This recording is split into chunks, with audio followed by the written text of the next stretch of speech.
O castigo da idolatria. Não sacrifiquem ao Senhor seu Deus um novilho ou uma ovelha em que haja imperfeição ou algum defeito grave, pois isto é abominação ao Senhor seu Deus. Se no meio de vocês, em alguma das cidades que o Senhor seu Deus lhes dá, aparecer algum homem ou mulher que proceda mal aos olhos do Senhor seu Deus, transgredindo a sua aliança, que vá, sirva a outros deuses e os adore, ou faça isso com o sol, a lua ou todo o exército do céu, o que eu não ordenei. E se isto lhes for denunciado e vocês o ouvirem, então devem indagar bem, e se for verdade, e certo que se fez tal abominação em Israel, devem levar o homem ou a mulher que fez este malefício aos portões da cidade e apedrejá-los até que morram. Por depoimento de 2 ou 3 testemunhas, será morto o que houver de morrer. Por depoimento de uma só testemunha, não morrerá. A mão das testemunhas será a primeira contra ele para matá-lo, e depois a mão de todo o povo, e assim eliminarão o mal do meio de vocês. O julgamento de questões difíceis. Se aparecer alguma coisa difícil demais para ser julgada, um caso de homicídio, uma demanda, um caso de violência ou outras questões de litígio, então vocês devem se dirigir ao lugar que o Senhor, seu Deus, escolher. Vocês virão aos sacerdotes levitas e ao juiz que houver naqueles dias, buscando uma solução, e eles anunciarão a sentença do juízo. E vocês farão segundo o mandado da palavra que anunciarem do lugar que o Senhor escolher, e terão cuidado de fazer tudo o que eles ensinarem. Façam segundo o mandado da lei que eles ensinarem e de acordo com o juízo que eles disserem. Da sentença que eles anunciarem, vocês não devem se desviar, nem para a direita, nem para a esquerda. A pessoa que se mostrar orgulhosa e não der ouvidos ao sacerdote que está ali a serviço do Senhor seu Deus, nem ao juiz, essa será morta. E assim vocês eliminarão o mal de Israel, para que todo o povo ouça, tema e jamais se encha de orgulho. A eleição e os deveres de um rei. Quando vocês entrarem na terra que o Senhor, seu Deus, está dando a vocês para que dela tomem posse e estiverem morando nela, e disserem: poremos sobre nós um rei, tal como todas as nações que estão ao nosso redor. Vocês certamente porão como rei sobre vocês aquele que o Senhor, seu Deus, escolher. Homem estranho que não seja do meio dos seus compatriotas, vocês não devem pôr como rei sobre vocês, e sim um do meio dos seus compatriotas.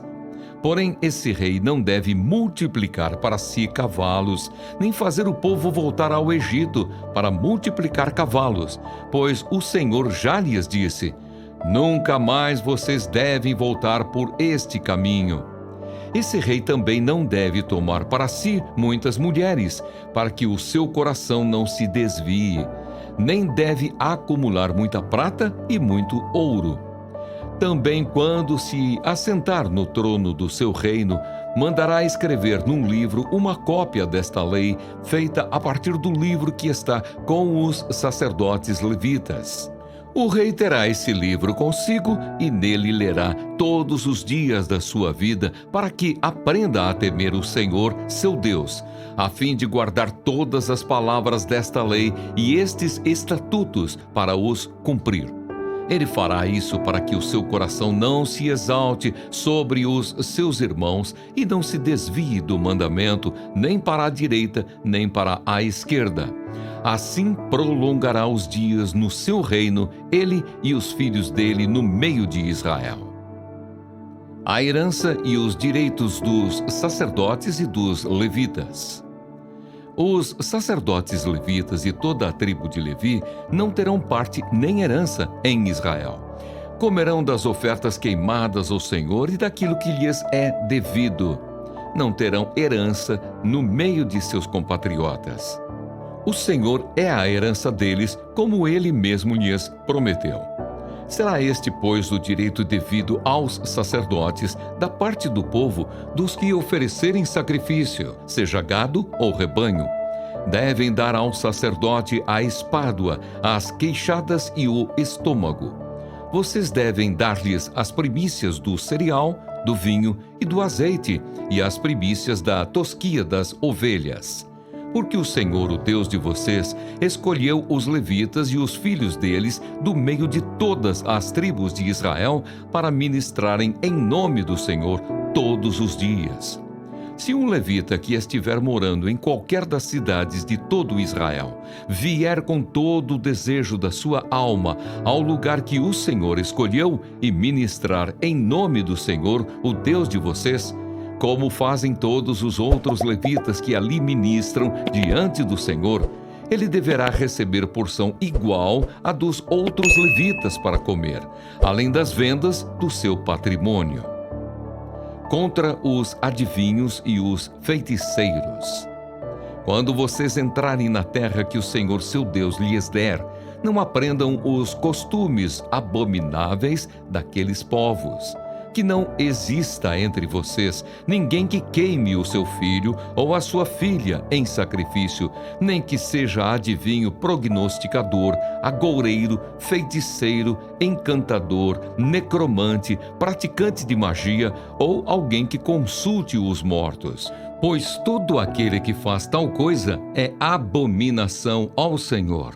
E por estas abominações, o Senhor, o Deus de vocês, está expulsando esses povos de diante de vocês. Sejam perfeitos para com o Senhor seu Deus, porque as nações dessa terra que vocês vão possuir ouvem os prognosticadores e os adivinhos, mas o Senhor, o Deus de vocês, não permitiu que vocês fizessem tal coisa. A promessa do grande profeta. O Senhor, seu Deus, fará com que do meio de vocês, do meio dos seus irmãos, se levante um profeta semelhante a mim. A ele vocês devem ouvir, porque isso foi o que vocês pediram ao Senhor, seu Deus, em Horebe, no dia em que o povo estava reunido. Vocês disseram: não nos faça ouvir de novo a voz do Senhor nosso Deus, nem ver este grande fogo, para que não morramos. Então o Senhor me disse: eles estão corretos naquilo que disseram. Farei com que se levante do meio de seus irmãos um profeta semelhante a você, em cuja boca porei as minhas palavras, e ele lhes falará tudo o que eu lhe ordenar. De todo aquele que não ouvir as minhas palavras que ele falar em meu nome, disso lhe pedirei contas. Porém, o profeta que tiver a presunção de falar alguma palavra em meu nome, algo que eu não mandei que falasse, ou o que falar em nome de outros deuses, esse profeta deve ser morto. Se vocês pensarem: como conheceremos a palavra que o Senhor não falou? Saibam que quando esse profeta falar em nome do Senhor, e a palavra dele não se cumprir, nem acontecer o que ele profetizou, esta é uma palavra que o Senhor não falou. Tal profeta falou isso com presunção. Não tenham medo dele. Resposta de Jó. Um montão de palavras. Então Jó respondeu: tenho ouvido muitas coisas como estas. Todos vocês são consoladores que só aumentam o meu sofrimento. Será que não terão fim essas palavras vazias? Ou o que é que instiga você a responder assim? Eu também poderia falar como vocês falam.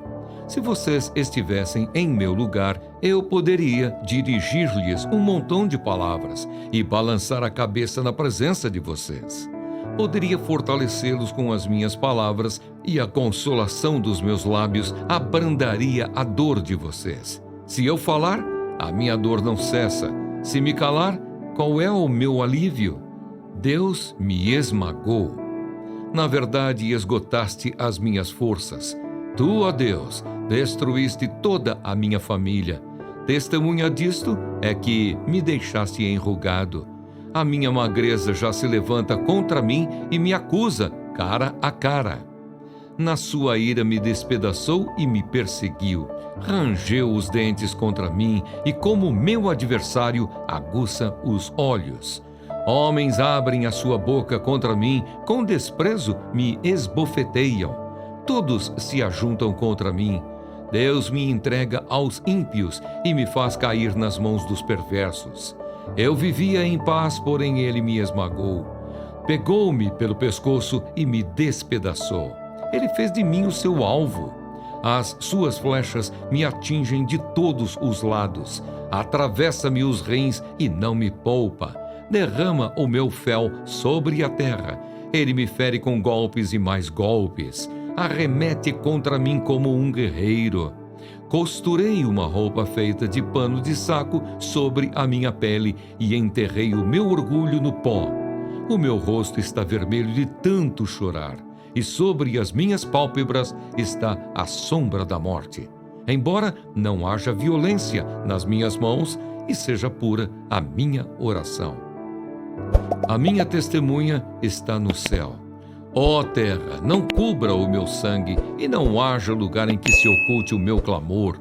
Já agora minha testemunha está no céu e nas alturas se encontra quem advoga a minha causa. Os meus amigos zombam de mim, mas os meus olhos se desfazem em lágrimas diante de Deus, para que ele mantenha o direito do homem contra o próprio Deus e o do filho do homem contra o seu próximo, porque dentro de poucos anos eu seguirei o caminho de onde não voltarei.